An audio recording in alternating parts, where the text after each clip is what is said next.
ambao wamefika, ikiwa ni pamoja na uongozi mwingine wa chama, Deputy Party Leader wetu Honorable Cleophas Malala, na vile vile niweze kumtambua our leader of eminent persons within the party, Honorable Maina Kamanda, na vile vile niweze kumtambua kiongozi kutoka constituency ya Kipipiri, Mheshimiwa Honorable Wanjiku Mohia.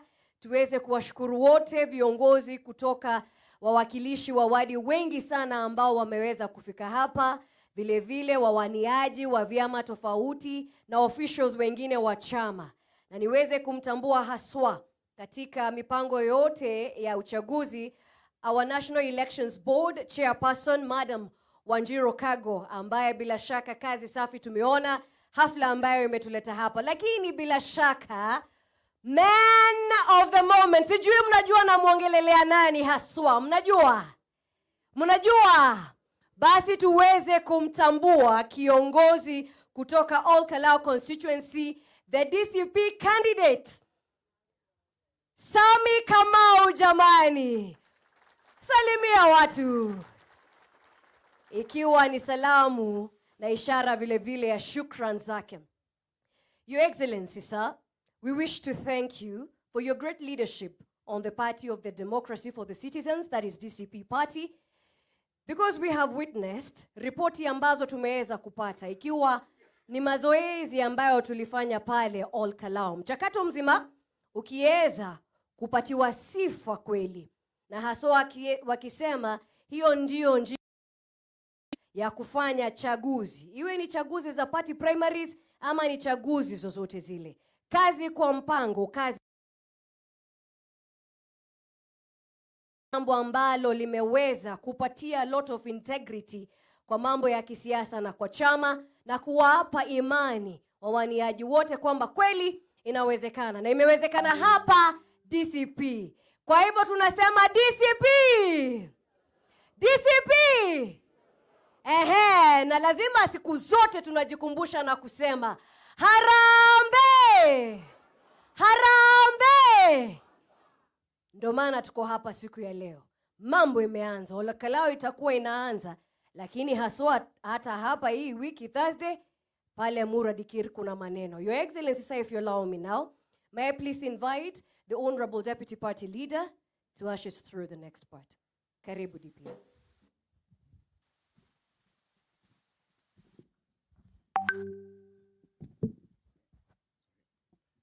Asante sana our party leader, viongozi wote wa chama ambao wamekuja hapa leo.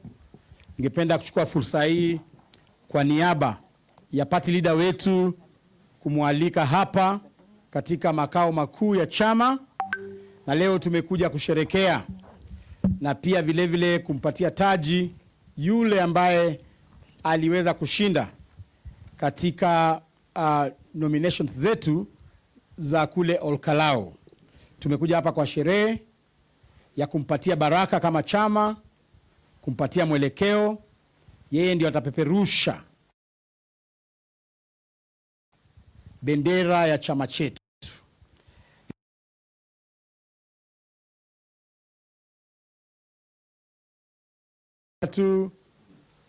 Kushukuru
Kisha karibu watu takriban milioni 2.3.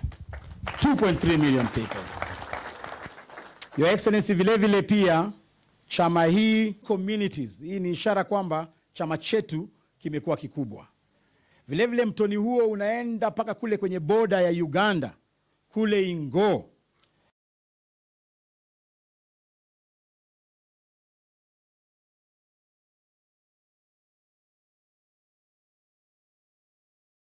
Mahali ambapo deputy party leader anatoka, mahali wenye misuli, wenye wanajieza.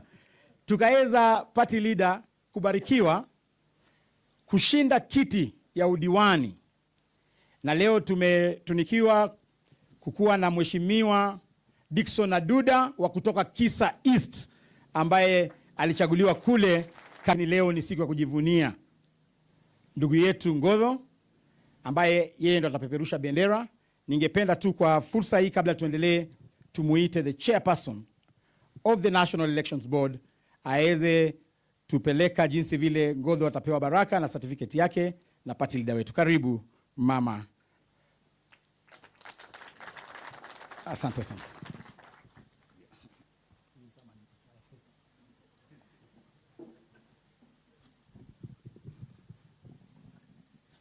Your Excellency, the Second Deputy President, Honorable Rigathi Gachagua, the Deputy Party Leader, Honorable Cleo Malala, all the leaders present, and the entire DCP family. Good afternoon.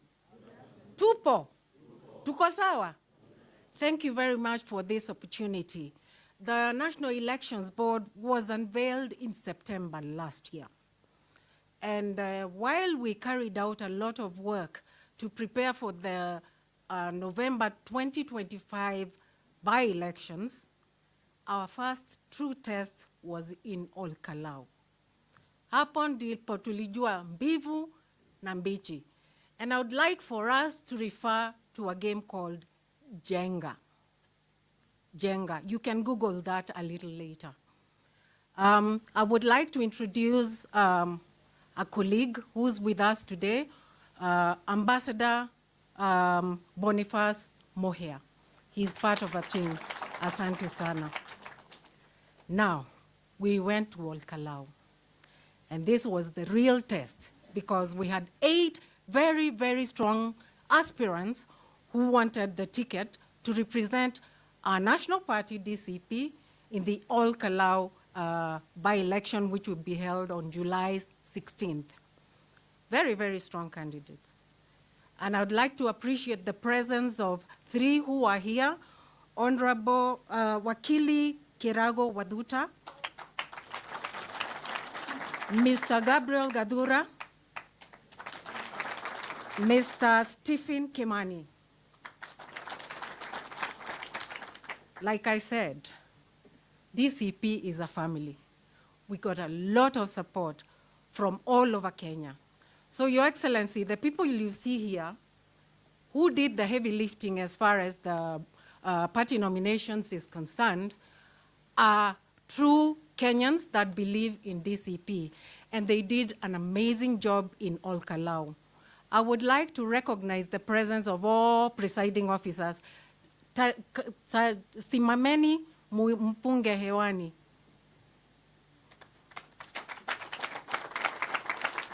These ladies and gentlemen went above and beyond and ensured that we delivered a free, fair, credible, and verifiable party nominations, Your Excellency. Asanteni sana. So at this point, I would also like to recognize the technical team that was also doing a lot of heavy lifting. Mr. Moremi Murage was our very able returning officer. And very, very ably assisted by Ms. Judith Nyambura Mohia. We did not do this alone. We got a lot of support and prayers from the SG, who worked tirelessly. Mpeni makofi yake. The Secretariat worked day and night to ensure that we had all the materials that we required, and we would like to appreciate them. Asante sana. Our elected leaders also did an amazing job. But there's one thing Honorable Rigathi Gachagua did. He let us play this game independently as National Elections Board. For that, we are very grateful. And this, of course, is a litmus test. In April of next year, we will be carrying out party nominations in all the positions in all the counties. Okay? And I'm glad to call upon all of us to appreciate the amount of work that has to go into this kind of planning.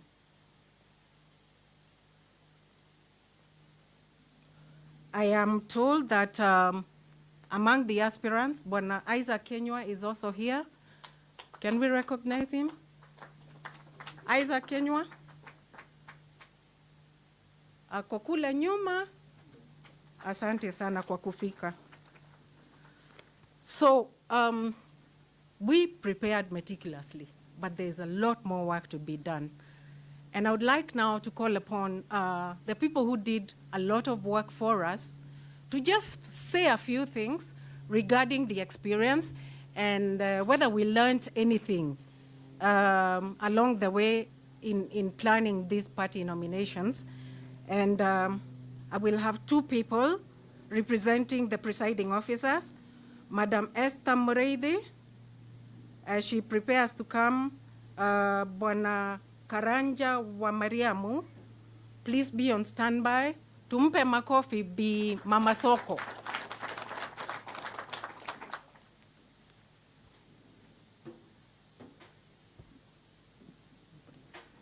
Thank you, yes.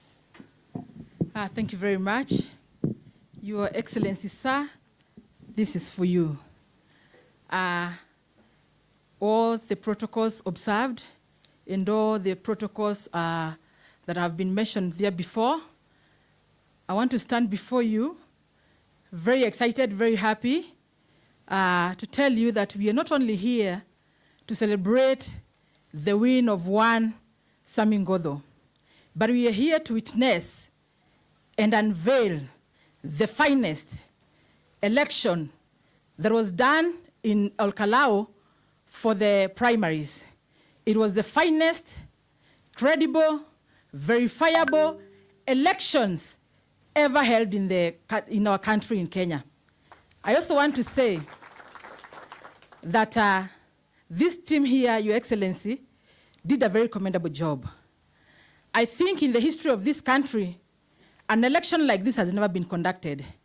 And I want to say here that we burnt our midnight oil trying to do what was right. And there we came about with Sammy as the candidate. Now, there are many things that we have learned. One of them that we learned vividly was that everybody has to go to the ground to solicit for votes, to sell our party, so that in the final there, the way the election was conducted, everybody has a chance.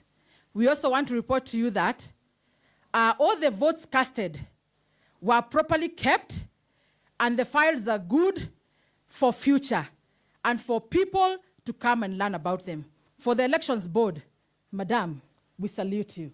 You did a very credible job, put us together, put everything together, and this is where we are. And just to notify you that this, our party DCP now, is the greatest party in the whole of Africa. We hold it with pride. And from now onwards, our base is higher. Why has it gone higher? Because all have never gotten to those heights. Without much say, I want that this candidate is the candidate that we are going to campaign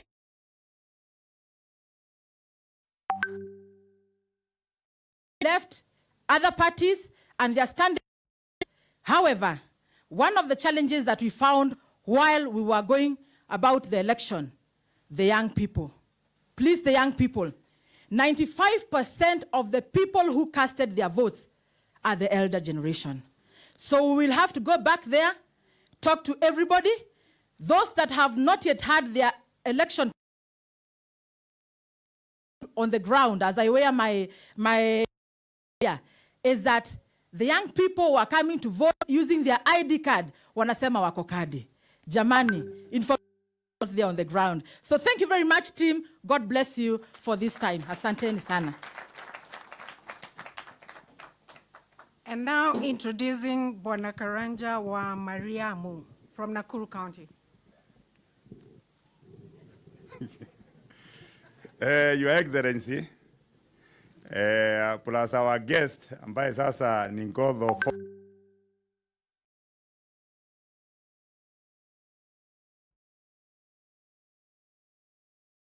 former MCA. Your Excellency, kwanza mimi, wacha tuseme ya kwa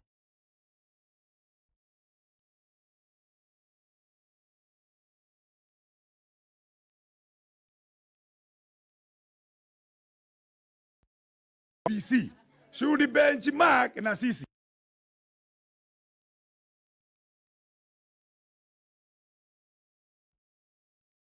Sasa ile ambayo tumekuwa nayo, Your Excellency, hata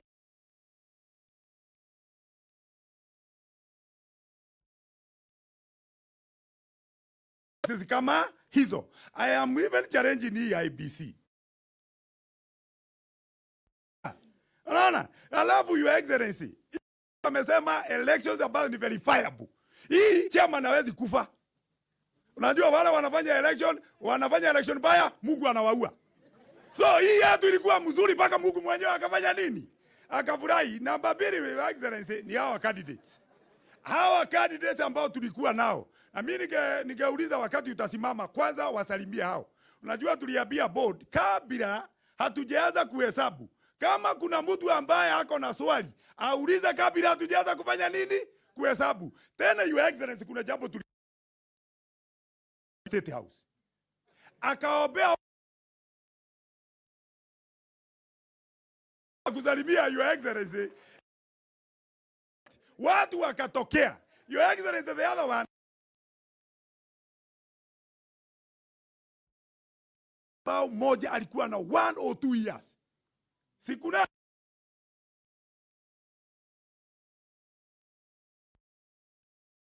7 years. Hao wazee tumepiga picha. Kama kuna watu baya, na ndiposa nilishukuru Excellency. Moses Kuria alikuwa anapiga kelele. Na unajua wewe, unajua ya kwamba Rorere imehama. Nimeona Your Excellency, ile ni mwera ya Rorere. Mtu akitoka kwa jaba ukue mwera, unakanyagwa na kila jogo.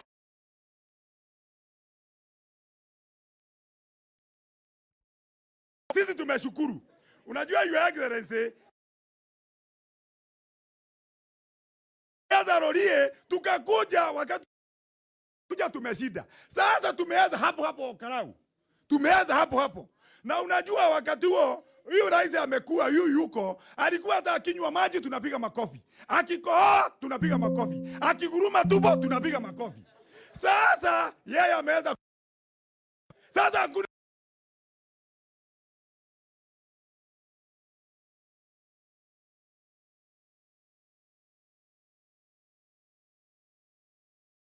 kitu anasema ambacho anaita watu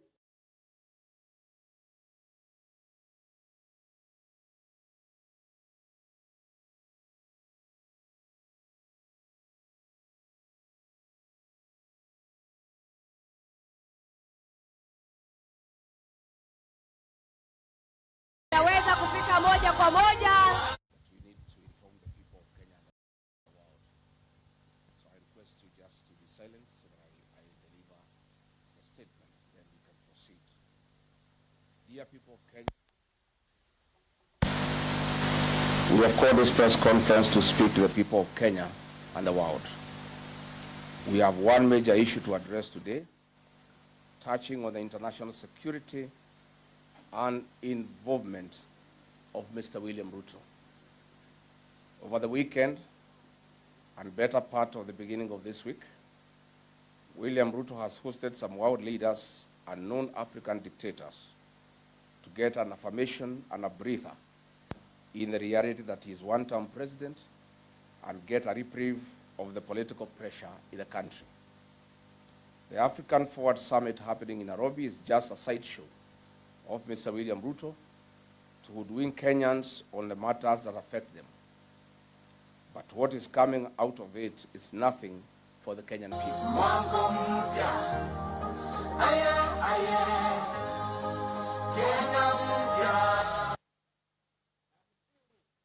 Anything, where is it for the common Kenyan without medical care, education, or security in their own country? We thank the United Nations Secretary General for coming to Nairobi so that we address him from here on the danger that the Horn of Africa faces, courtesy of his host, Mr. William Ruto, the man in charge. Thank you for coming. We shall tell you why Kenyans made noise and why they'll make some more noise when you meet them in the streets in your morning. Unknown to Antonio Guterres and Emmanuel Macron, we won't let them know whom they are dining with.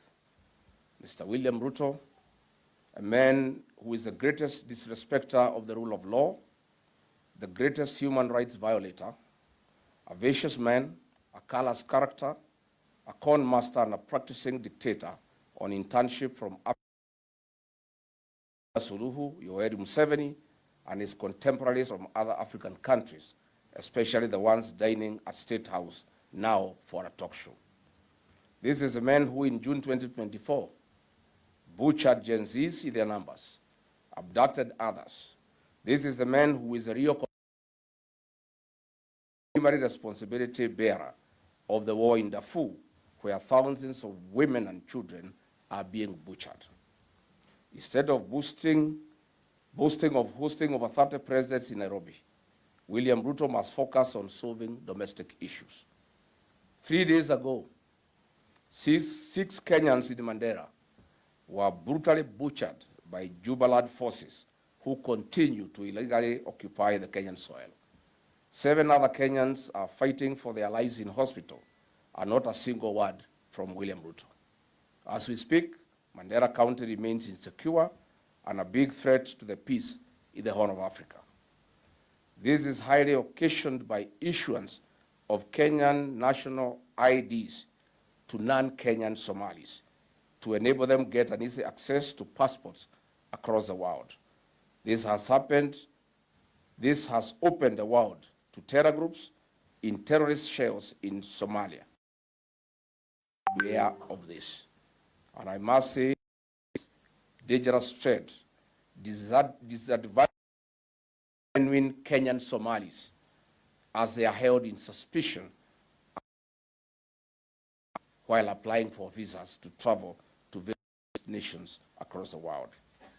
Mr. Guterres, be informed Ruto is the greatest threat to Kenyan democracy and human rights violation. Kenya has become a haven of state-sponsored goonism and political intolerance. Ahead of the 10th August 2027 polls, Kenya risks to have over 2 million goons in the streets, courtesy of William Ruto's creation. Kenya risks the Haiti route.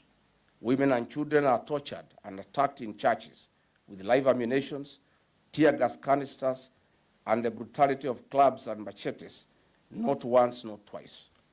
Businesses belonging to certain communities are being torched by goons under police escort, and the president remains silent. Mr. William Ruto is, in a mischievous way, creating electoral fear and voter suppression. Kenya risks slipping into anarchy. Might William Ruto be tempted to rig elections that he is about to lose? We urge the world, and especially the UN Secretary General, that the actions and omissions of President William Ruto ahead of 2027 polls. Mr. Antonio Guterres, Kenya has become a global hub for abductions, human trafficking, an international drug superhighway, an international drug destination. Foreigners and asylum seekers in Kenya have no peace. At least 50 foreign nationals have been abducted, tortured, or killed on Kenyan soil. Over the two categories: transnational targeting asylum seekers and political and terrorist-related kidnappings in specific high-risk regions. On the transnational repression and asylum seekers, the government of has colluded with foreign governments to seize political dissidents and asylum seekers. For instance, in October 2024, 7 Turkish asylum seekers were abducted in Nairobi in a mafia-style and brutally tortured. 4 were forcibly returned to Turkey, despite international criticism regarding the principle of non-refoulement. In October 2024, Ugandan opposition leader Dr. Kiza Besigye was abducted in Nairobi and deported to Uganda to face political charges in the In January 2025, a Tanzanian journalist, Maria Sarungi, was abducted in Nairobi and was headed to Tanzania for charges and jail under Samia Suluhu, but Kenyans stopped it. Nationals from Southern Sudan, Ethiopia, Tanzania, and Rwanda have been targeted for their political activism or criticism of their home governments. They are not safe in Kenya. On William Ruto's dalliance with M23 rebels, the DRC president was visibly uncomfortable visiting Kenya for the summit, and thereafter is for President Museveni's inauguration, a clear statement of his discomfort with Kenya's interference in DRC Congo. On the issue of peace in the Horn of Africa, Mr. Guterres, now that we are here in Kenya, we have severally warned about the war in Darfur, Sudan, Southern Sudan, DRC conflict, and Somalia. We have also spoken about Ruto's involvement through his good and direct assistance to rebels, especially Mr. Hemeti. Mr. Guterres, yesterday, you described the Sudan crisis as a nightmare and a carnage spilling out of control. You called for immediate ceasefire. You also condemned external interference. You also said this is a grave humanitarian violation of human rights, causing regional instability. You called for accountability. Unfortunately, you are seated with the very men in charge and responsible for what you are condemning, William Ruto. Mr. Guterres, you were seated with the war commander, and he hosted you to a state banquet yesterday night.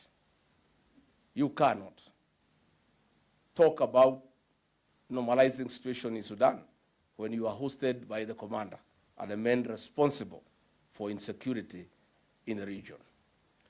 Recent exposes by media and other institutions have vindicated me. The following is the list of criminals from Somalia, Zimbabwe, Southern Sudan, and Sudan who have been issued with Kenyan diplomatic passports, and they are housed here in Nairobi by William Ruto, and they continue to cause havoc in their countries. Children and women in Sudan and DRC are crying because of his actions, connections with M23. The media will be giving you a list of criminals, national criminals, most facing sanctions, drug traffickers that have been issued by passports. The worst minister for interior since independence. A man, for the right price, will sell the world. We'll be giving you that list so that you can also cross-check that.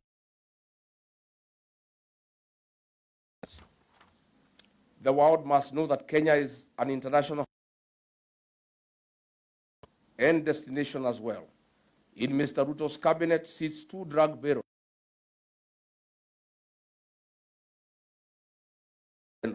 Mr. Antonio Guterres. In Russia and Ukraine, as of May 2026, over 1,000 Kenyans are estimated to have been lured into fighting for Russia in the Ukraine war. In deaths reported, many are tricked by force.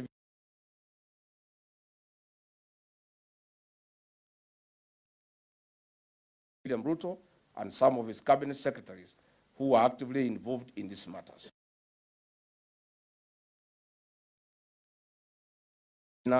Of this atrocity must face the law.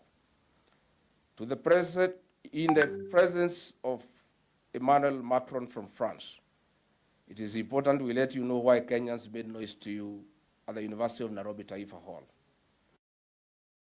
Disrespect or hatred, they had a message for you.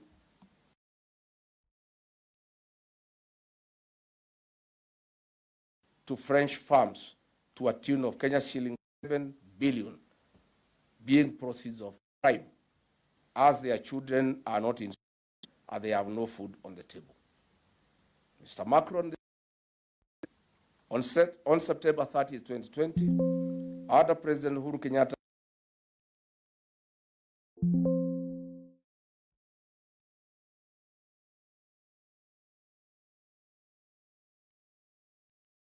road. However, the deal by President William Ruto administration, even the contractor commenced works, ushering in Chinese to give room for corruption. The entry of the Chinese contractors, CRBC, came after in April last year. Based on reports emerging in May 2026, the Auditor General has flagged of approximately 7.3 billion Kenya shillings from the fuel levy intended for road maintenance to pay French firms for the cancellation of the Rironi-Mau Summit toll road contract. Mr. Macron, your French firms had a contract of 150 billion for a bigger scope. 200 billion on a smaller scope, creating a 50 billion fund for corruption by William Ruto and the Chinese contractors.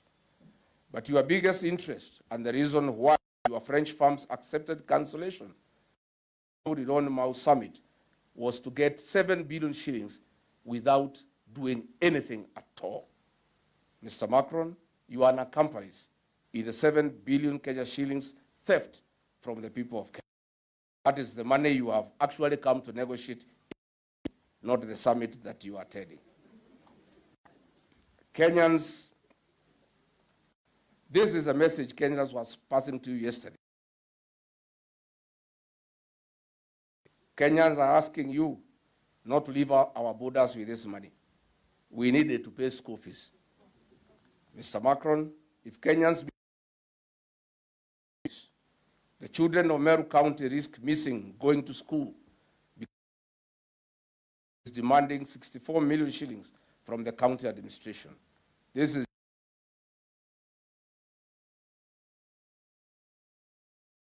Mr. Ruto knows about this hotel more than anyone.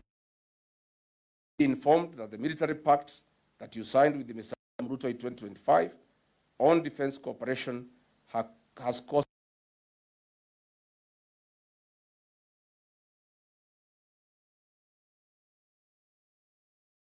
for the construction of the Rironi-Mau Summit because Mr. William Ruto wants delivered to him in cash. But the CRBC are demanding the contract first before they give the money, and William Ruto is demanding the money before he gives the contract.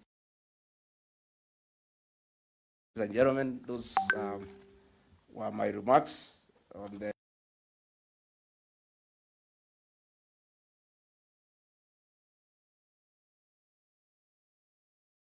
here, just to conclude negotiations.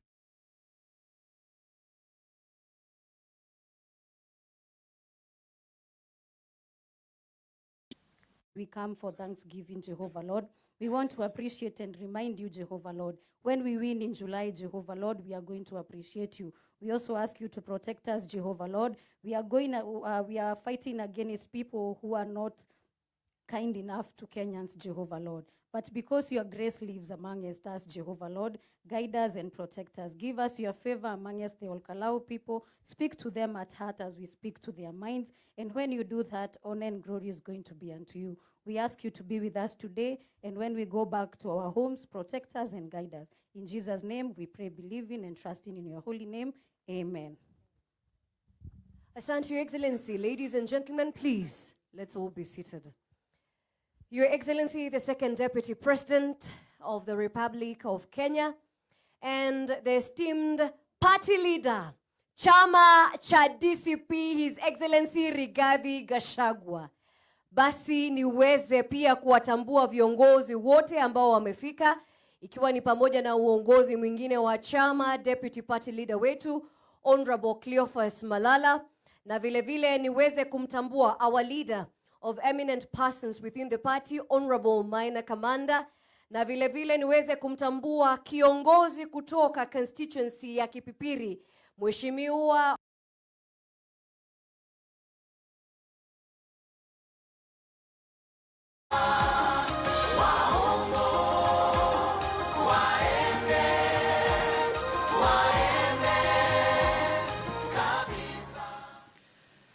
Party leader wetu, the People's Deputy President, Excellency Rigathi Gachagua, mzee eminent persons, elected leaders wakiongozwa na Mheshimiwa Wanjiko, my colleagues ambao tutakuwa tukigombania viti tofauti tofauti, our chief guest today, mtoto wetu Mheshimiwa Kamau Ngodho, our nominee for Kalau seat, na wenzangu, good afternoon. Niseme nikisimama hapa, Your Excellency, I'm here to confirm that all Kalau, and indeed Nyandarua, from Kenton to Karamton, chama ni skiza ground.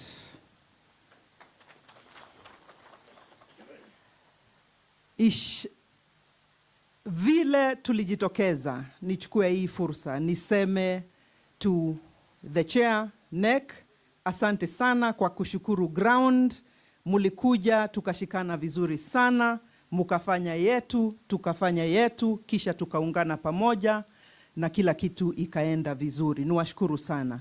Thank you, Your Excellency. You gave us the liberty to drive things the way we saw fit at the ground level. Mwenyewe wakati ulisema, if we can influence for one candidate, we should keep off the ground. We listened to your counsel. In fact, most of us went back to the ground on the week to prepare for the nomination. Thank you for your wise counsel. Again, I'm here to confirm, because we had a brief meeting with the NEC, I can here confirm that the nominations were free, fair, credible, verifiable, as we had been assured. Ishara ya kwamba sisi ambao tumekuwa tuna hofu kidogo ya kwamba tutaweza kwenda njia ingine hivi, sasa tuko na nguvu ya kwamba tutagombania, and the best candidate come 2027 during the general election is the one who will take the ticket for this People's Party. Nikiwa pale niseme, we are happy and we are celebrating our win at the nomination level, sababu ya zile numbers, the numbers which got out, showing that it is a People's Party. But my dear brothers, my dear sisters, the enemy is still on the loose, na kazi yetu sasa ni kuanza inaanza. Kwa hivyo ni wasihi tusilale, tukirudi nyumbani kila mtu tuko na kazi. Door to door, Mau Mau style. Ndio, the first member of parliament from the Mount Kenya region atakuwa natoka Kalau constituency. Tukubaliane kila mtu atafanya yake. Asanteni sana. Ya mwisho nishukuru pia the aspirants. Wakati tulipoketi pamoja last Wednesday, ikiwapo Bwana Ngodho alikuwa sasa level 1, sisi tosa tulikuwa tunatafuta, mulisimama na mukahakikishia mama ya kwamba mshindani atakuwa mmoja. Lakini nyinyi nyote mutaenda nyuma ya huyu mwenye atapatiwa nomination. You all become the chief campaigners, na tuko pale tufanye kazi pamoja. Chamani? God bless you. Asante sana party leader. Pia pale Olkalau mama akitupikia chakula pale, tuko na mzee ambaye anatupatia mori kwenda kwenye vita, ambaye anapatia vijana nguvu na anawapatia hekma. Tungependa kumuita wakili Theuri akuja atusalamie pia naye. Ni mwamko mpya, itaboresha mfumo wa afya, itaokoa payslip ya Wakenya. Party leader wa DCP, the elected deputy president of the Republic of Kenya, mgeni wetu wa heshima leo Bwana Ngodho, party deputy leader Cleo, na mheshimiwa Wanjiko kutoka huko kwetu Kipipiri. Hamjambo, Bwana asifiwe. Mimi nimefurahi sana na kitu moja. One thing, niko na mambo mawili tu nataka kusema. Jambo la kwanza, kulikuwa na uoga sana, kwa sababu tumeona katika vyama vingi kunakuwa na endorsement.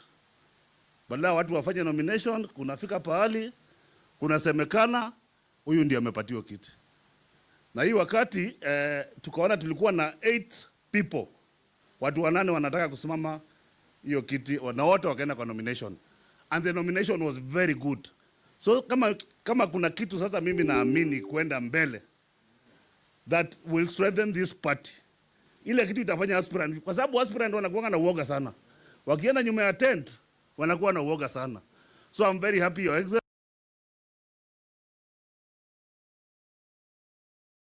Excellency, that we did a very good. In fact, nilikuwa naona hizo zikiwekwa transparent na inawekwa pale katikati, hata siko kwa box nyuma, pale katikati. So there was no chance ati uchaguzi ingefanywa vibaya. So kujiongea kwa watu, na najua hiyo wakati ingine ulisimama ukakuwa namba 2 na ukakuwa na kura mingi pia zaidi. Actually ule marehemu alikushinda na kura chache sana. I think going forward kazi yetu ndio imeanza sasa. Nomination imefanywa sawa, but going forward kazi ile ngumu ndio inaanza. Si ndio watu wetu? This is our seat to win. Na sio kushinda na kura 2 ama kura 3 ama kura 4. We are +1. Tunaongea tupate kura mingi zaidi, tukue tunachapa 95%. Bisa watu wetu. Sasa ni sisi kushikilia, tuhakikishe tuko na the first MP. Tukimalizia pale mbele, mimi najua tukienda 2027 we'll have almost all the seats in this country. Bwana mbariki na tushikane pamoja. Asante sana. As one, hiyo sio target yetu. Sisi tuna target mbele kabisa. Tutabidi tuwe na watu wengi katika pale Nyandarua, na tuko hapa na wakili Nderi akuje pia atusalamie.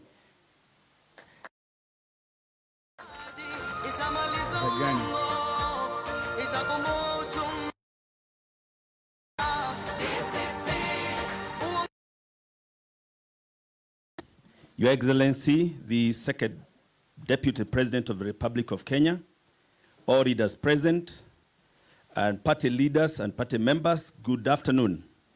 My name is Deri Deani. I am an aspirant in Nyandarua County. Cleophas Marala kwa Nyandarua kuna kijana pia. I want to say the following.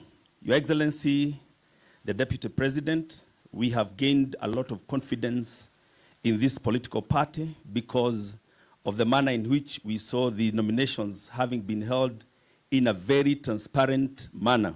So we, just like Wakili Theuri has said, we have gained confidence that indeed DCP is a party for us, young people, and all the people in the country to join, because it assures us that we get equal opportunities when we go to the nominations. Number 2, Your Excellency, is that the person who was actually elected or nominated when I was the clerk to the county assembly and when I was the CC for finance. Kamau Godho is an astute leader, is a man who is very humble, is a man who is a good debater, and we are sure, just like you have always assured us, that we must get leaders who are able to articulate the issues of the people. We were a bit concerned that we needed a person who can actually stand with our ticket and not sell that ticket to the devil. You see, we have agreed that. And Kamau Godho, I can assure you, we worked with him, and he's a man who can never sell our party to the regime that we all say it's a one-term regime. Your Excellency, finally, is to thank the team that did the work, the NEC, They did a tremendous job. The organization was extremely well executed. There was a lot of prowess in the party, and we are assured that if this is the way to go, Your Excellency, you have shown exceptional leadership skills, and we have no doubt that you have what it takes to send Kasongo home and the people of Nyandarua, their lady. In the words of Minor Commander,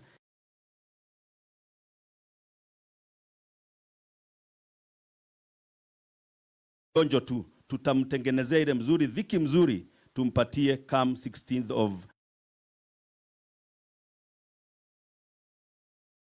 Derideani. Thank you. Asante. Tukimalizia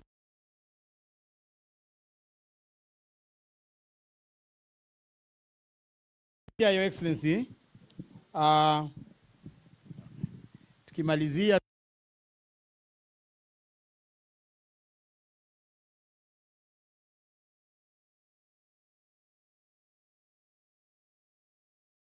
the coordinators, the MCAs ambao umetusaidia. Thank you so much kwa kazi yenu.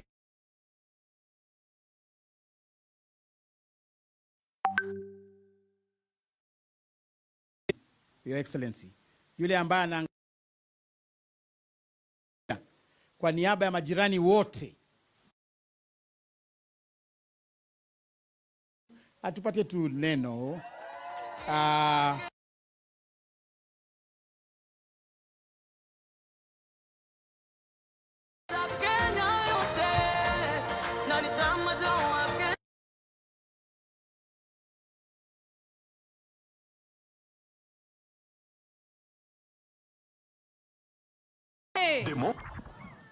Harambe. DCP. DCP. Thank you very much, our Deputy Party Leader, Cleo Malala, Your Excellency, the Deputy President, Rigathi Gachagua, my brother, Honorable Ngodho, my sister Wanjiko, my dear father. Thank you very much, Gakuya, all the leaders present, all the aspirants present, wale wamekuja kutusupport, karibuni sana. As I stand here, yes, I have been referred to as the good neighbor, and as a good neighbor, you safeguard your neighbor's interest. So I come from a constituency that bears almost the same name as All Kalau. I come from Oljoro Orok, and I'm sure we have quite a number of representation from here, from Oljoro Orok who are here. We have our MCA, we have our nominated MCA. Thank you very much. I must say that we would only refer to All Kalau as our mother, because we are a constituency that was derived from All Kalau at large. And therefore, as I stand here, if it was like 15 years ago, actually, we would have voted for you. And not only you, but for DCP. As I stand here, I must say that there's a lot we have learned as aspirants. We have seen, we're doing rounds a lot, that DCP does not acknowledge aspirants. I'm actually an aspirant for the position of a member of parliament, and to be specific, the first female aspirant for the position of a member of parliament. So DCP for aspirants is the place to be. You also embrace women leadership. Thank you very much for that. I know my people are here, they're excited. Tunawatambua ni sawa, it is okay. Thank you very much, Your Excellency. We say the spirit at the top is the one that trickles to the ones at the bottom. It is your boldness that I'm sure that has gone to gather the rest of us. I don't think I would be able to stand here as just a mere aspirant and be able to articulate myself, but we watch you. And I'm sure there are many out there, very many people, who would actually want to speak boldly like you do, but they are not even quarterway to be able to express themselves. And therefore, as I speak here and as I stand here, I say DCP is the place to be. And please, I know the battle ahead of us is going to be immense, but as all general constituency, to our brother Ngodho, trust us. I must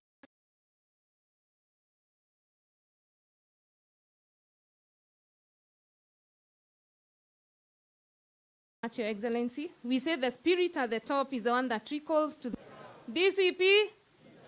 Wamoyo Chaos from Oljororok, aspiring to be the member of parliament next. I might be your first baby girl from there. Asante party leader, kabla tuite mheshimiwa wa kutoka Kipipiri, ningependa kutambua uwepo wa NEC members wetu ambao wako hapa. Tuko na mheshimiwa Kamwaro ambaye ako hapa, just wave. Mheshimiwa Kamwaro, mheshimiwa Mbae ambaye ako hapa. Tuko na mheshimiwa Masi Gakuya ambaye ako hapa. Vile vile tuko na youth leader wetu Thiga, Wanjiku Thiga ambaye pia ako hapa. Hao ndio NEC members ambao wako hapa. Sasa pale Olkalau, pale Nyandarua, tuko na mama Simba Jike. Yeah? Yule ambaye anamwangalia rais kwa macho na anamkataza na si wa kununuliwa. Hana bei. Yule ambaye ni mwaminifu. Yule ambaye ni shujaa. Yule ambaye atatushikilia. Mama. Mnamtambua? Anaitwa nani? Wanjiko nani? Karibu sana mheshimiwa. Democracy for the Citizens Party. DCP. Skiza wa Kenya. Democracy for the Citizens Party. DCP. Harambe! Kenya. Harambe! Your Excellency, the 6th President of the Republic of Kenya. Na mgeni wetu mheshimiwa Honorable Kamau Godho na wana DCP wote, hamjambo. Hamjambo tena. I'll be very short. Mwanzo nataka congratulate our flag bearer and all those who are with him in the debe. Na nyinyi wote, you had put a good fight na mko washindi. Kisiasa tunasema kura haikutosha, itatosha hivi karibuni. Kwa hivyo mmefanya vizuri kuja kumsindikisha Kamau Godho kwa sababu sisi wote ni familia moja. Number 2, nataka kuwashukuru our peers, wale wote walikuja kusimama na wakaona uchaguzi ulienda vizuri. Number 3, I want to congratulate our dear team led by our chair. Hiyo uchaguzi ni kweli, Your Excellency, IBC should come and benchmark. Ilikuwa sambamba. Na kwa sababu Your Excellency ulisema tusikue kwa hiyo uchaguzi. Haukusema tusikue kwa uchaguzi ya UDA. Bwana asifiwe. Haukusema tusikue kwa uchaguzi ya. Kwa hivyo mimi nilichukua ka pro box on Friday nikazunguka hasa pale AC primary, pale Tumaini, nikiangalia tu vile mambo inaendelea na nikaona watu wanaanza kutokea.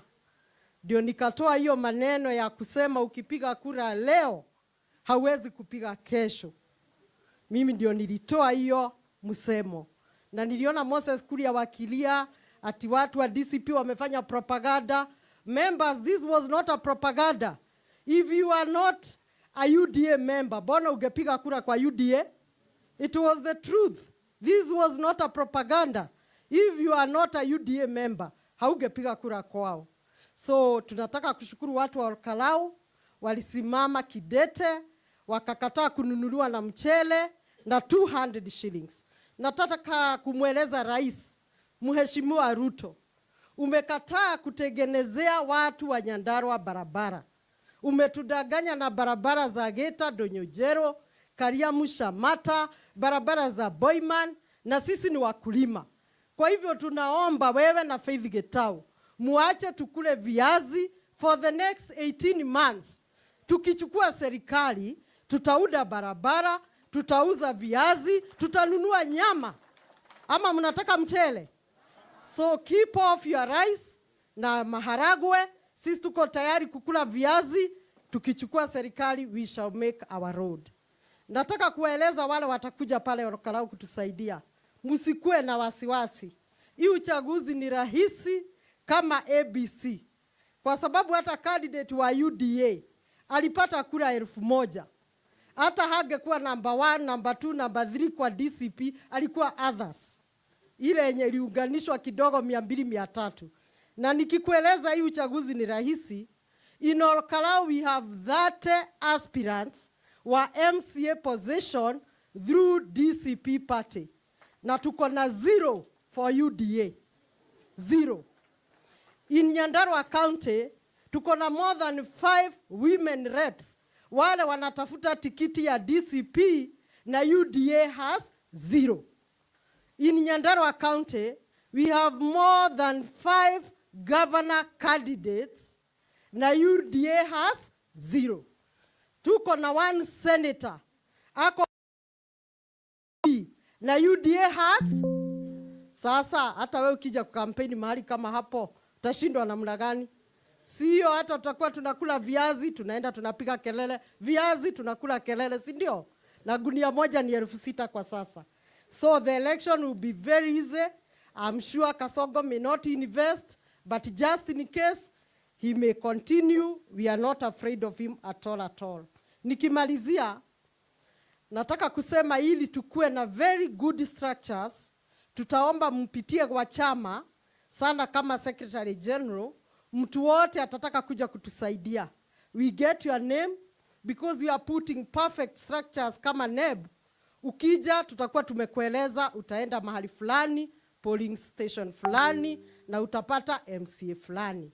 Na nikimalizia kabisa, Your Excellency, naweza taka kusimamisha my MCA from Nyandarua.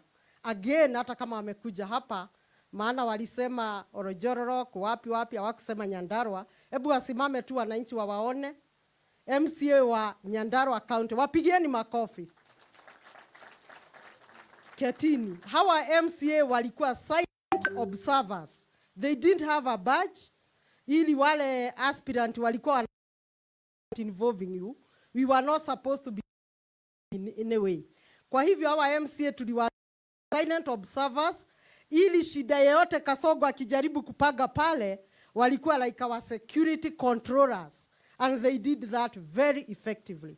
Ya mwisho kabisa, nataka kuaddress watu wa Nyandarua niwaambie 2027 tutafanya kama Olkalau.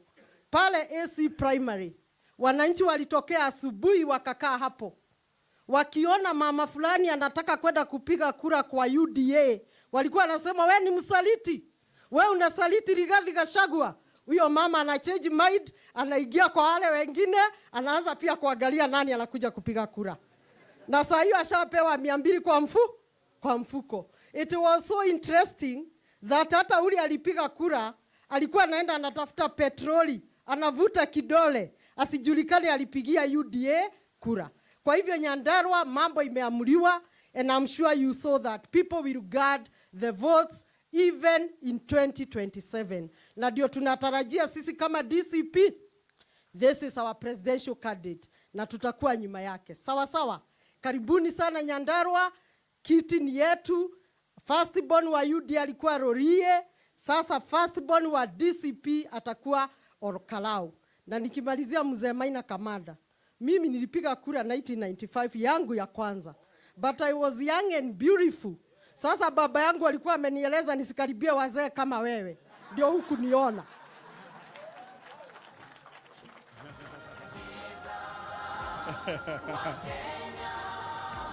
Wapi makofi ya mama? Hey.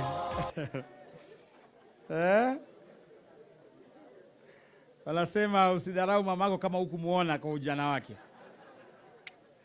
I wish nilikuwa hizo siku.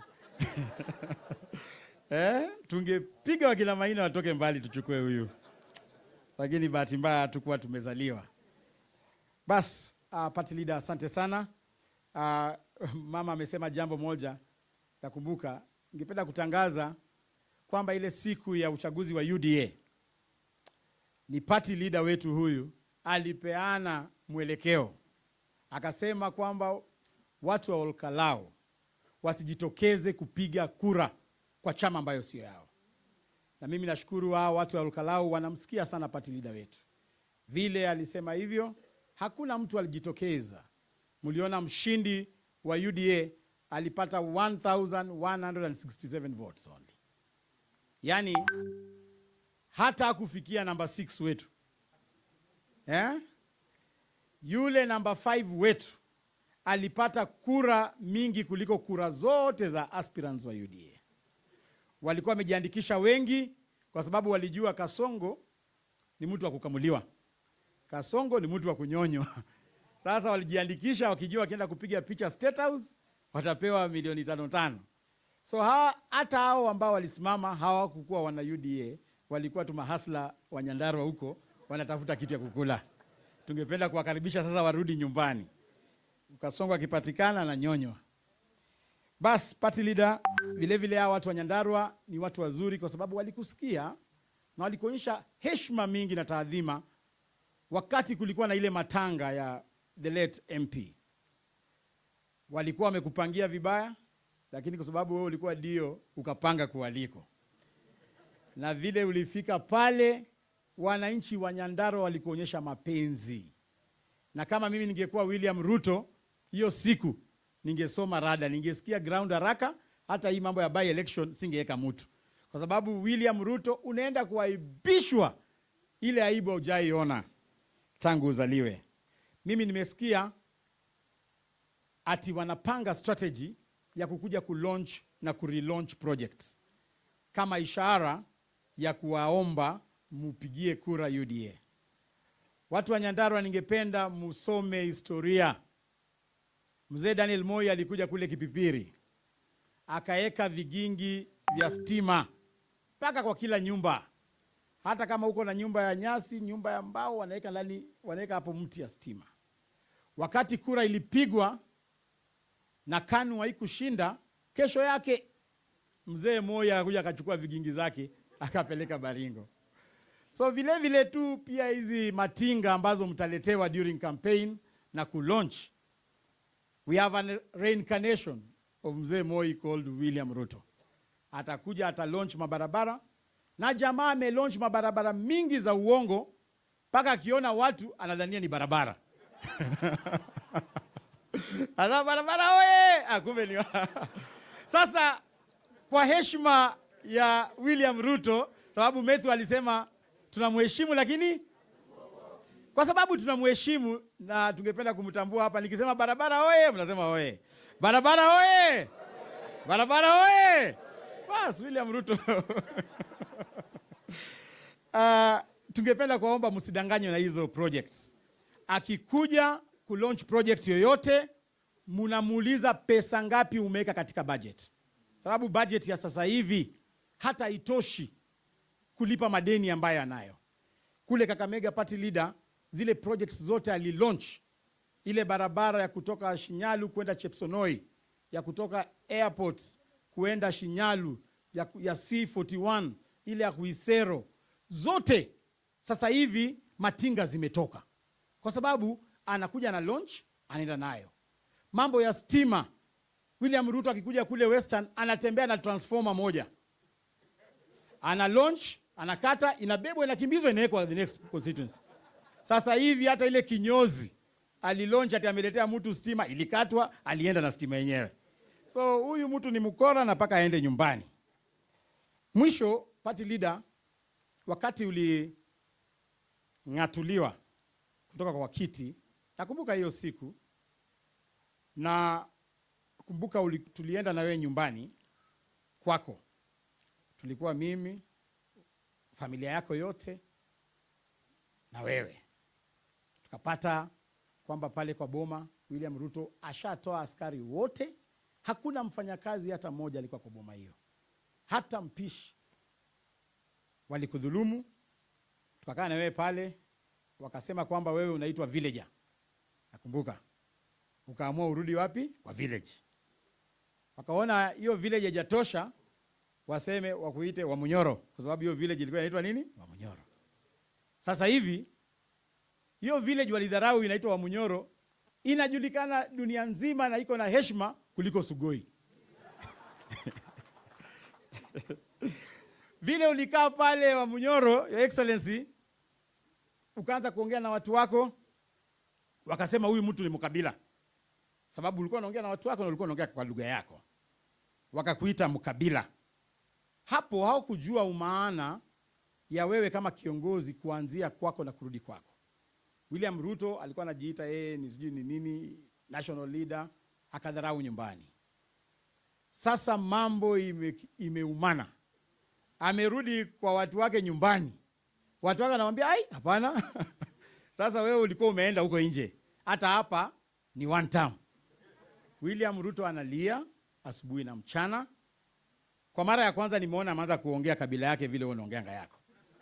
Sasa William Ruto ni mkabila si mkabila? Mwisho, Your Excellency, as you also address those international issues, I want to bring to the attention of the international community that the sovereignty of Kenya is very important. Western Kenya borders Uganda, 3 counties, Kakamega, Busia, Bungoma, and Trans Nzoia.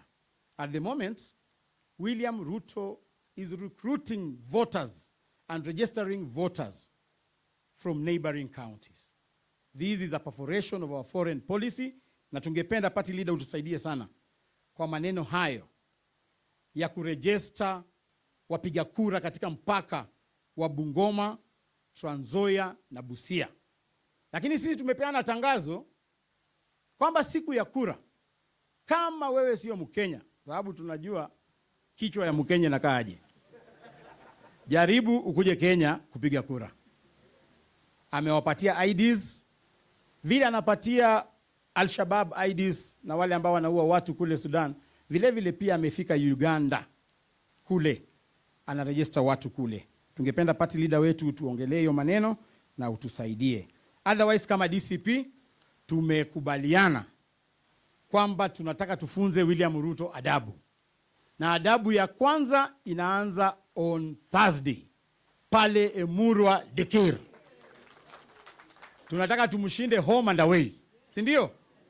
Wale wa mama wa huko wamejitolea, wamesema hata hii kofia hata kama hawezi afford wanajifunga uhuru bag ya green.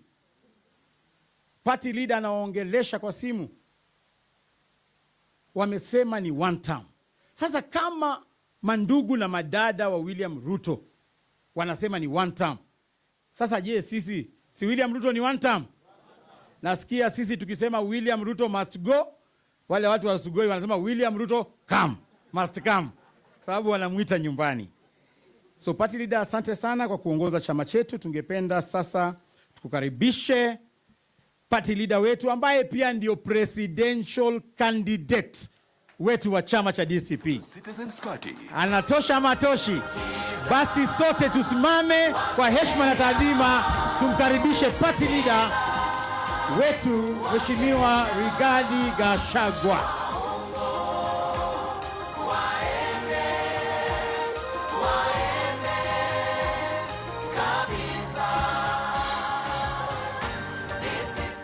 Thank you. Please be seated. Thank you very much. Let me say that this is a great day for our party, the DCP, the present and the future of our politics, the party that will form the next government, and that will have absolute majority in both houses. And I'm very happy with what happened in Olkalau. Very happy. The strength of a party, the future of a party is determined by free, fair, and credible nominations. I've been around for a while, since the advent of multipartyism in 1992. I saw party primaries in 1992.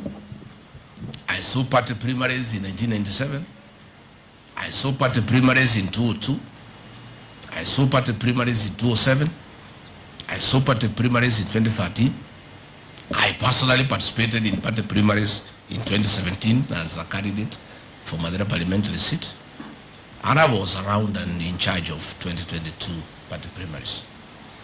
And I know the way to build DCP is free, fair, and credible nominations. And Olkalau was a litmus test, and I deliberately allowed the National Elections Board to manage that election to test their capacity and their commitment for the job ahead next year. I asked all leaders, John Medho, I dispatched him to London, keep off. Maina kamanda mzee wetu, go to Mombasa, swim if you can. Wajiku moya, go and do some hairdo and look good and beautiful. I told everybody to keep away and leave the elections to the people of Olkalau so that they can make a decision or who will be the next member of parliament. That decision was very, very important because once the DCP nominations were over, the DCP nominee is the next member of parliament for Olkalau. So the people of Olkalau needed to be given an opportunity to make that decision. I could have called for consensus. And all these aspirants would have listened to me. They respect me. I would have said, let's save the cost. It's very expensive to do nominations. Let's avoid fallout. But I knew God had given us an opportunity to test the capacity and the commitment of the National Elections Board. Chairperson and your board, pongezi. You did very well. We are all proud of you. The whole country is talking about the DCP nominations in Olkalau. And I've told you I've been around for a while. I may be biased because I'm the party leader, but the truth of the matter, there has never been such well-organized and credible nominations since the advent of multipartyism in 1992. And now, that sets the standard. You cannot go lower, you can only go higher. So I'm asking the National Elections Board to start preparing for our nominations. Countrywide, the DCP ticket will be the most sought after. The DCP nominations will be do or die. It will be like the Rio general election. The English say, failing to plan is planning to fail. Wajiru Kaka, on your team, you have 10 months. Start preparing. Start getting the ballot boxes. Start getting the booths. Start getting the indelible ink. Start putting together all the logistics. I have looked at your budget. The whole exercise will cost us about 2 billion shillings. From the nomination fees, we'll be able to raise 1 billion shillings. From the people who have expressed interest, we'll be able to raise 1 billion shillings, and the party will look for another 1 billion. And I'm on that journey. I will leave on Friday night for the United Kingdom to start talking to our friends and partners to start harnessing resources for our nominations. Thereafter, I'll come back and do a little work, then I'll leave for the United States, again to talk to our friends and partners.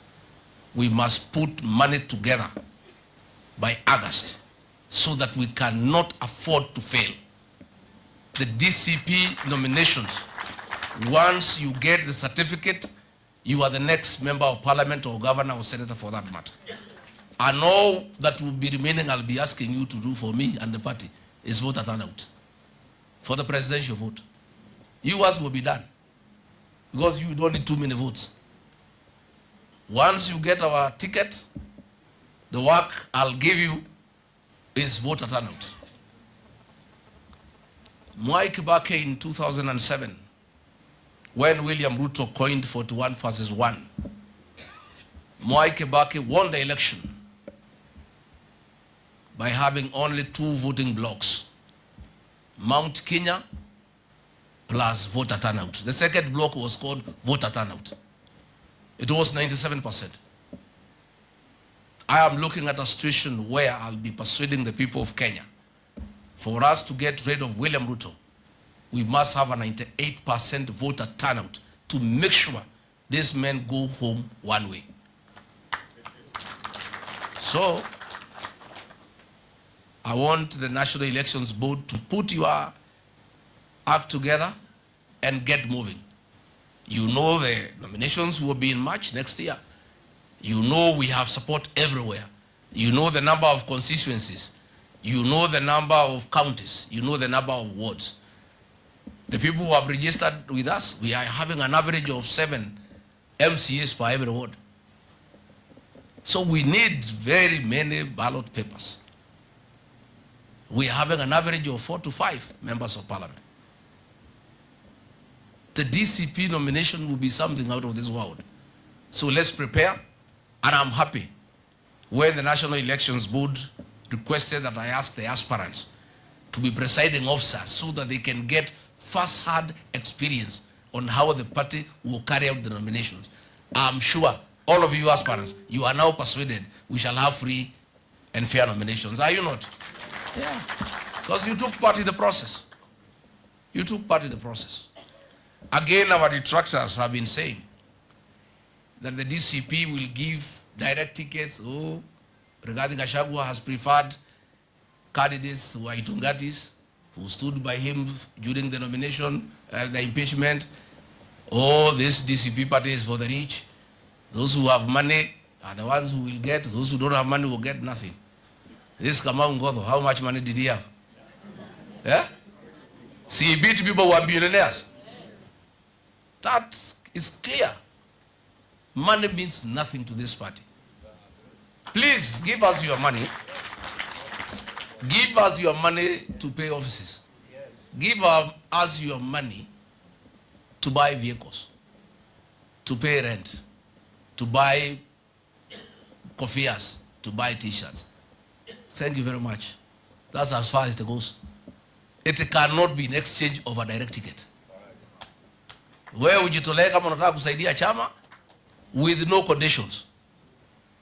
There are no strings attached to financial support to this party. And what happened in Olkalau is clear. Godho was the most disadvantaged candidate financially. But the people of Olkalau say they are looking for a worker, somebody to work for them. And they say they don't want to sell the seats to anybody, because if you sell the seat, he will not work for you. Godho now will be an employee, and he must work for the people of Olkalau. So those who have been spreading propaganda about our party, because we do very serious fundraising, like all parties do, we have very many people who support this party. I will not fund this party. It's not my party. It belongs to the members. It is the members to fund their party, isn't it? If I fund this party alone, I'll give direct tickets because it's my party. But I don't fund the party, therefore I cannot issue a direct nomination to anybody. This is party that belongs to the members, and it's their responsibility to fund their party.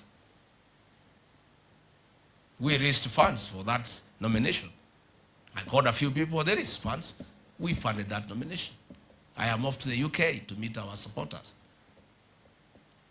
to raise funds. I'm going to the US. We are talking to many people because this is our party and we want everybody to be a stakeholder. But I want to say, please never give us any financial support in expectation of anything in return. It must just be for your love for the party and what the party stands for. So, Chair, pangeni nomination. Let me, for once, because I'm a truthful and honest person, much as we have had a lot of problems with the police and castigated them for being unprofessional, in the Olkalau nominations for DCP, the National Police Service did a commendable job. We want to say thank you to the County Police Command and the more than 300 police officers who participated in making sure that every polling station had 2 armed police officers. The tallying center had more than 50 armed police officers, and the DCI and other senior officers were on patrol throughout the day to make sure that there is law and order. We want to say that is the kind of police we want to see. Utumishi kwa wote. Let our police be professional. Let them serve the people of Kenya. And we are hopeful that the same way they behaved during the nominations, for both UDA and ourselves, although for UDA it was over deployment because there were no people. There was too many. The policemen were more than the voters. So we are hoping that the police command in Nyandarua will plan and plan well and deploy officers to keep law and order. We don't want to see what we saw in Bere and Narok, where police were beating people and being used for voter suppression and working with the goons. We hope it will not happen in Kalau. In the unfortunate event that it happens, the people of Kalau will not allow it. That they have said. They will not allow goons. They will not allow voter suppression. I must tell whoever doesn't know that Nyandarua is the headquarters of the Itugati movement. It is where the Mau Mau movement was born. It is in the Aberdare forest that Dedan Kimathi, Field Marshal, led other brave sons and daughters of the soil to drive the British colonialists out of their land. Nobody can intimidate the people of Nyandarua. The people of Nyandarua are not a joke. It is a land of J.M. Karaoke. It is a place that people know what they want and they are not easily intimidated by anybody. So if the likes of Moses Kuria want to come with the goons there, they must know they are coming to Nyandarua. It will not be allowed. Let the police do their work the way they did, and we are very grateful. And I want to thank the National Police Service. I want to say Pongezi. That is what we want. That is the Kenya that we desire. That is the Kenya that we deserve, where the police do their work professionally, without discrimination, without bias, and without working with the criminals. Nataka niseme pongezi kwa maafisa wetu wote wa Nyandarua and the police command in that county. Mimi ndio nimalize niseme, now we have a candidate. It is an Olokalao and Nyandarua affair. We want to leave it to the people of Olokalao and the people of Nyandarua. Senator John Medho and Honorable Anjiko Muhea will lead the team that will campaign for our candidate, backed by our sitting MCS and all the DCP aspirants in the county. We are leaving it to you. You can only call us if you think you are in trouble. I don't think you have anything to worry about. As far as I'm concerned, from where I sit, I'm a resident of Nyandarua. I know the people of Nyandarua. Your issue, Anjiko Muhea and Medho, is a margin. It's not a win. The win is guaranteed. It's a margin. Yeah? That is what you must work on. And voter turnout. I want to ask the people of Lokalau to come out in large numbers. Out of the 72,000 registered voters, we want 70,000 people to come out. And that is the work Wanjiku Muhea and Medho and MCS you have to do. Make sure all the elderly people come out to vote. And our young people have received a report, and I'm very disturbed, that most of them who are our supporters don't have IDs. Others don't have votes. We have work to do. Because the young people are our biggest supporters. And it's unfortunate that most of them have lost their IDs, they have not replaced them. Others are not registered to vote. So we have to work on it. So the team in Nyandarua, this is your baby. Deliver it well, safely, together with the mother. We leave it to you. Mimi niko na kazi ya kimataifa. Mimi wacha niende Uingereza, nitoke hapo niende Amerikani. And don't recall me from where I'll be. Please don't recall me. Do your work, you know what to do. The job is well cut out and you know what you need to do. And don't be worried about UDA and money. During the UDA nominations, William Ruto directed that 40,000 voters should come out to vote for UDA so that they can give an impression and optics that UDA is strong. Each voter was supposed to be given 1,000 shillings. And were given, that is 40 million plus another 10 million for the 20 delegates in every polling station. Those who are being given 6,000 each. The minute who are given 6,000 is switched off their phones. I want to congratulate them. Because they didn't want to waste time on an exercise that is difficult. Out of the 40,000 people, they could only get 3,000. They exaggerated to 8. So assuming they did 8 out of 1,000, they only spent 8 million. Wakamunyo wakasongo 32 million. Hii Kasongo najua alikuwa mtu yangu zamani. Hata saa ingine mimi namuonea huruma. Hii mtu amenyolewa na akina kuoza Sikuria na akina Itumbi. Hapo wamemnyoa 32 milioni. Lakini ni si mbaya. Mwizi akiibiwa na wezi si ni sawa? Si hii pesa ameiba. Si ni Asha. Si ni ya Kenyatta National Hospital. Akiibiwa na Itumbi na Kuria iko makosa. So don't worry about money.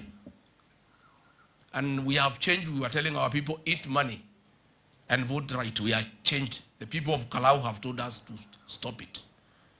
They were given money to go and vote for UDA. They said, we don't want. Pigieni makofi watu wa Kalau.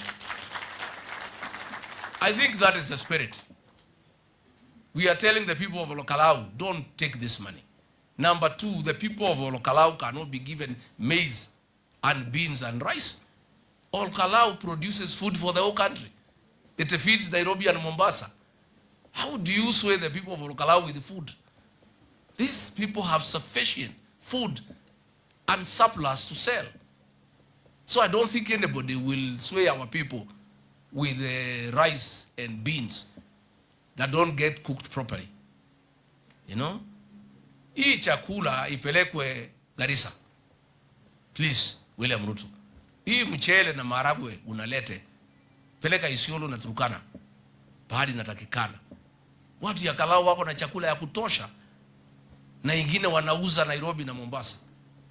Iko viazi pale, iko maharagwe, iko carrots, iko peas, iko everything, iko maziwa. It's a lot of milk and honey all Kalau. Food cannot sway the people of Kalau. They have their own food. So hii chakula mpeleke pale ingine. Mimi nimefurahi sana. And I want us to unveil the candidate for DCP. And Bwana Kamau Ngodho, come up here. This good young man was born in Olakalau, Nyandarua County. And he is what I have desired. When I met the lawyers at Thika Greens, I was a man in tears. At the last elections, the mountain got to Geges. And I asked them to get for us good representatives who are educated. Kamau Ngodho holds a bachelor degree in agricultural economics from the University of Nairobi. What a more suitable MP for Kalau? A constituencies whose main economic activity is agriculture. He'll be able to help the people of Kalau on agribusiness, on modern farming methods, on how to keep books of accounts so that they don't make losses. So DCP is presenting the people of Kalau, a graduate from the University of Nairobi, where I also went to. So you know it's a good university of agricultural economics. And this is the first step of getting away from Tugeges. The Kawanjiku, wa Makeki, wa Mavosho, wa Matinga, wa Machukuru. You know, we want to get away from that nonsense. Yeah? Nani? Kororia. Kaombe. Koibori. Yeah? Wamodende. You know, surely. You know, we want to get away from there. And I'm very proud with the quality of the candidate that DCP is presenting to the people of Kalau. This young man contested in 2022. He got 19,000 votes. He lost narrowly. Kasongo cheated him. He'll give him a job. For 1 year, he took him in circles until he came to me crying.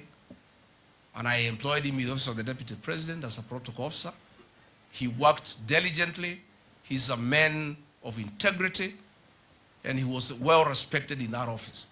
And for all the assignments that he was given, he undertook them with a lot of efficiency. He's a humble man. He's not bossy. He's a man with a lot of humility. He is kind and listens to people. I got very good reports when he worked in my office as a protocol officer. Everybody wanted him to attend his function. He was kind to everybody. He listens, and he's not bossy. And I want to know what will happen. I heard this soprano was to come to Olokalou.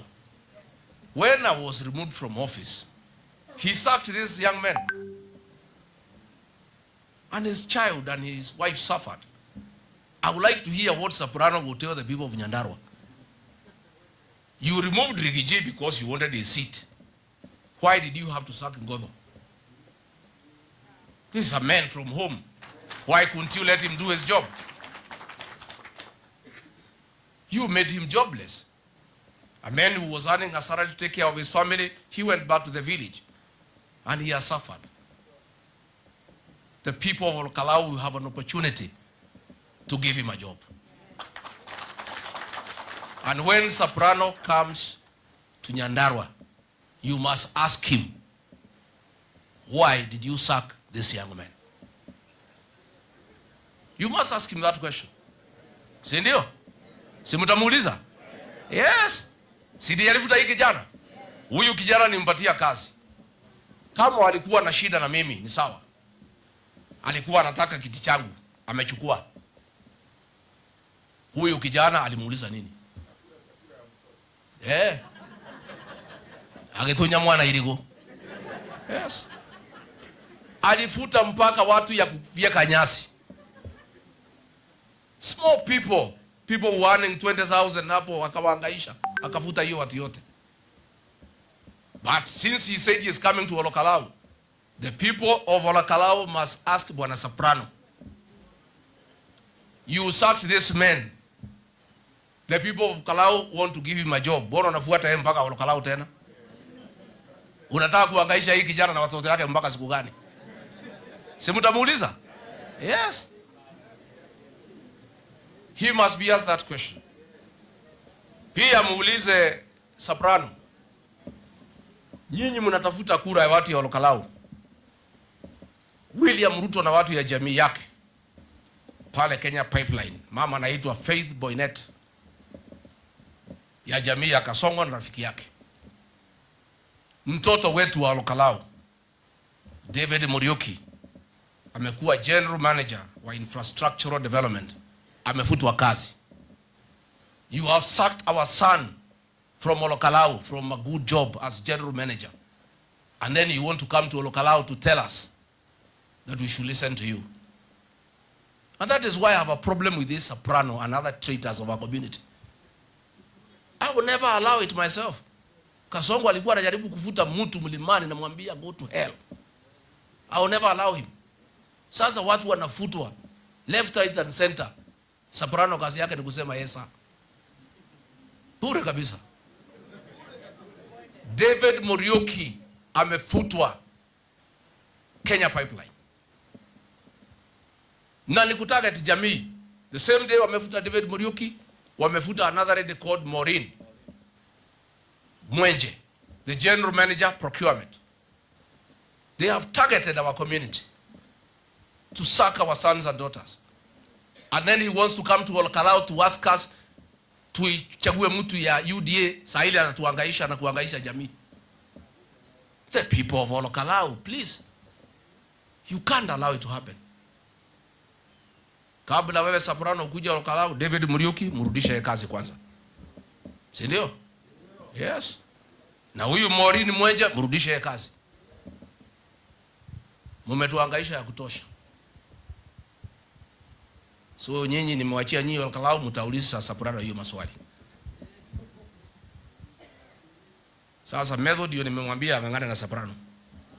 Mimi niwachiwe Kasongo. Si ndio? Si method wanatosha kungangana na Kasongo. Na soprano. Mimi nitangangana na Kasongo. So this young man here, huyu kijana pia ni mtu ya kujituma. We have got a good candidate. And it's like the candidate we have in Emurua Dikir, Vincent Rotich. Is a self-driven guy. I've never been to Dikir. I just talk on phone. But with the Kasongo men, we are neck to neck.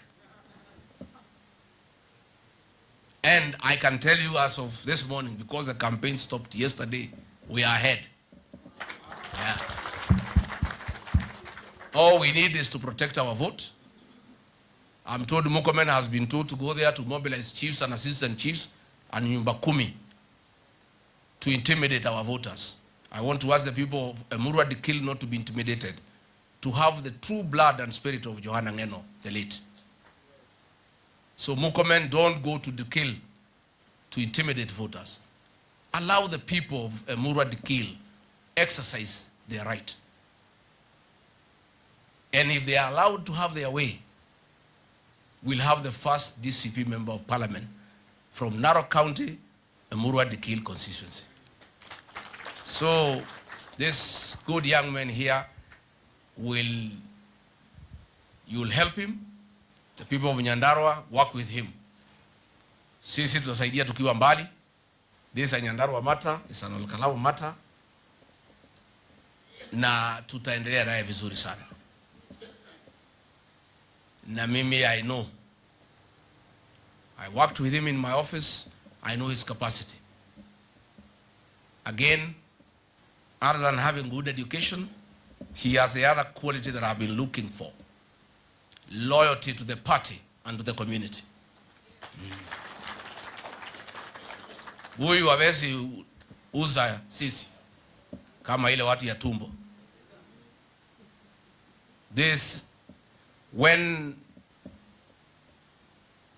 the nominations were announced and the government people put up polls and they found he was leading, Moses Kuria, the Mukorino, Bonoko, of course, approached him and offered him 50 million Kenya shillings to go to UDA. And this great young man said, I don't need money. Where have you been when I've been suffering since you removed me from office? The women rep, Nyandarua, called him. He had been calling her for years. He never used to pick his calls. And Godho asked her, is this the time you have known that I exist? This is a great young man. And I have no doubt in my mind that once he is elected member of parliament, William Ruto and his people cannot compromise him. So I think we are offering as DCP to the people of Kalau the best. An educated young man, hardworking, humble, but steadfast and principled, that he can never betray his people and his community. Kwa hivyo mimi nataka sasa tumzurue huyu kijana tumpatie certificate. Ndio sasa mjiandae siku ya kurudisha makaratasi, you accompany him na muanze siasa ya Olkalau. Sisi tutakuwa tunafuatilia kwa mtandao. And I know you will deliver this seat and we'll have a very big win. Mimi nataka kuja sherehe ya kusherekea. On 16th nitakuwa Mnyoro. Mkiona inaenda mzuri mnanipigia, ninateremuka. Tukuja tusherekee pamoja. But I leave this campaign to the people of Nyandarua, the people of Kalau. I have trust you do what you need to do. I have confidence you deliver this seat without too much sweat. Because the ground is DCP 98%. All we want is voter turnout. And somebody must arrange for me that great woman of 108 years who came out to vote. And she was looking for my name in the ballot paper. I must come and visit that woman. Because I was told she was adamant she wanted to vote for Gachagua. She was told, no, he is not in this election. She was saying, no. I came to vote for Rigathi. Where is he being elected? I think I must visit that woman. Si ndio? Si utapanga candidate. Nikuja nitupelee huyu mama nimwambie asante. At least alikuwa amenikuja kunipigia kura 1 year before the election. I mean, at least I know I have one sure vote. Yeah? from that I can take to the bank. Si ndio? Wanjiru Kaga uko na certificate? Pongezi kwake sababu uongozi wa chama unahakikisha basi tunakuwa na success. His Excellency our party leader akimkabidhi Sami Kamau cheti. Officially jamani, makofi. Makofi kwake Sami Kamau. Akiwa sasa amepatiwa rasmi ruhusa na nguvu akielekea pale kuwania kiti cha constituency all Kalau. Sami Kamau akiweka kwa bahasha na wakati mambo iko sawa. Excellency, tunashukuru. Asante sana. Nimeambiwa pia watu ya Laikipia wako hapa, pigia makofi. Na watu ya Nakuru. Mimi sijakataza nyinyi kwenda kufanya campaign Kalau. Itaendelea. Nyinyi nitamwambia vile mtasaidia kwa sasa. Hiyo ni mambo yetu ya nyumbani bila hii makamera. Manaweza mwambia Kasogo mbago yetu. Alafu aende mbele.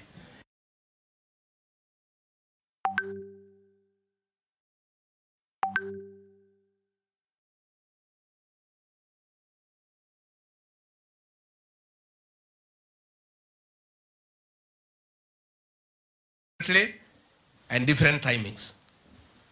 The team leaders were